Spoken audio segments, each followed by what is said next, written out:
Good morning, ladies and gentlemen. It's a great day in southwest Oklahoma.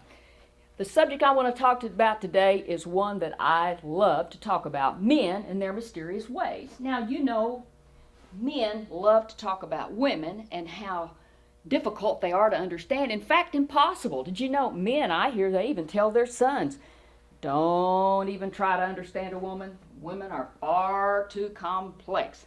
I don't like to talk about that subject. I'll leave it there. I had much rather talk about this intriguing and tantalizing subject of men and their mysterious ways. Now today I'm just going to refer to two stories from my bulging repertoire of stories on this exciting subject. The first one I want to talk about is I just don't understand why men won't listen to women. You take this particular occasion.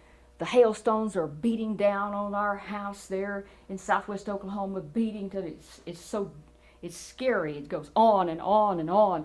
Finally it subsides, and my husband goes out to check. And he comes back with this terrible news. One of my chickens has been killed, knocked in the head by a hailstone. Well, that's really sad, I'm thinking, but I'm more concerned about our shingles on our house. How many of them have been knocked in the head? So I went out, and here we have a modified A-frame, so all the way down from the roof clear down to the ground. As I look, our shingles are beat to pieces. I go racing into the house. Honey, our shingles are beat to pieces. I mean, they've got big chunks out of them. I think you need to come and check this. We probably need to turn in a claim to our insurance man. He looks at me, and it's like it goes right over his head. He said, yeah, that hail beat one of my chickens in the head and killed it. I couldn't believe it. But he wasn't going to listen, so maybe it wasn't as important as I thought. Well, 3 days later, I issue a resounding reminder. Honey, I've checked those shingles again. The shingles are beat to pieces. I mean, they've got big chunks beat out of them. You must come and check them. It was like it went right over his head again. He said, well, killed one of my chickens too. I can't believe it. One day at work, about 2 weeks later, I get a phone call from my husband. He is very, very disturbed. Honey, Brendan was just here. He brought some equipment by for me to work on, and he saw our shingles. Honey, he said our shingles are beat to pieces. I mean, he said there's big chunks beat out of them, that we need to call our insurance man quick. We need to get an adjuster out there. I couldn't believe it. I actually kind of knocked myself in the head, and I'm saying, honey, I've been trying to tell you this now. It was as though I never spoke again. He said, honey, Brendan said our shingles are beat to pieces. I just stopped listening and thought, I cannot believe it. I'm so glad Brendan called. We now have new shingles. And again, I have to ask, why won't men listen to women? I said to him, honey, I've been telling you the same thing. It didn't even matter. Next, I wonder, why will men not read instructions? It's the strangest thing. You know, you go to the store and you're looking at an item, you see something that you really like, and they have a little sign hanging here on the one on display, and it says, let us assemble yours, only $5. And I say, what a deal, babe, only $5 they'll assemble. Well, I'm not going to do that. Pay them $5 to put that little thing together there. Well, I can have that done in 15 minutes. He says, well, see right here on the package, it says, allow for a half hour. He said, see there? Nothing to it. And so he picks up one in the box. I'm already concerned. All women here know that is cause for concern.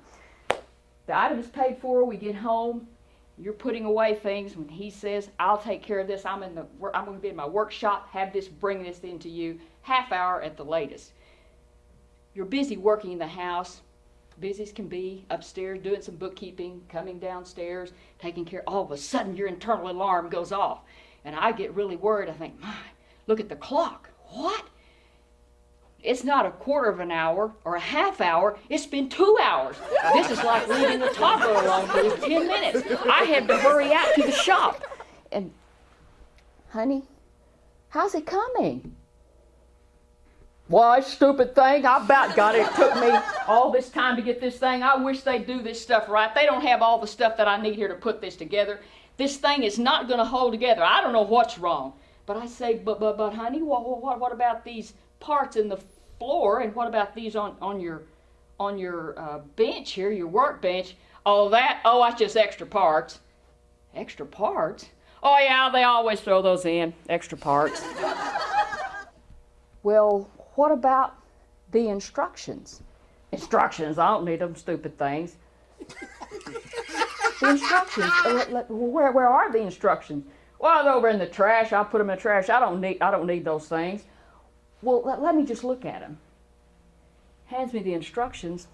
They're in pristine condition.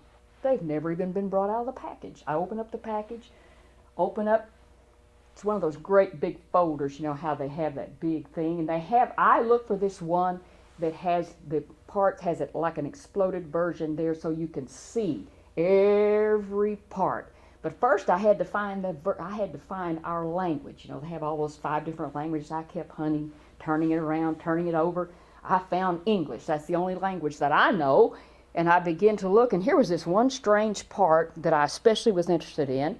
And so I was holding this paper up, laid it down, and I said, honey, look, this says that this is some kind of a lock. He takes a look at it. Why, that stupid thing? Because of that stupid thing, now I've got to take this whole thing apart. Oh, whoever designed this thing? But babe, I said that you had the instructions. Who needs those stupid instructions? Those things don't tell me one thing. Ladies and gentlemen, I just don't get it. Men and their mysterious ways. Why won't they read instructions? You've been a great audience. You have a great rest of the day.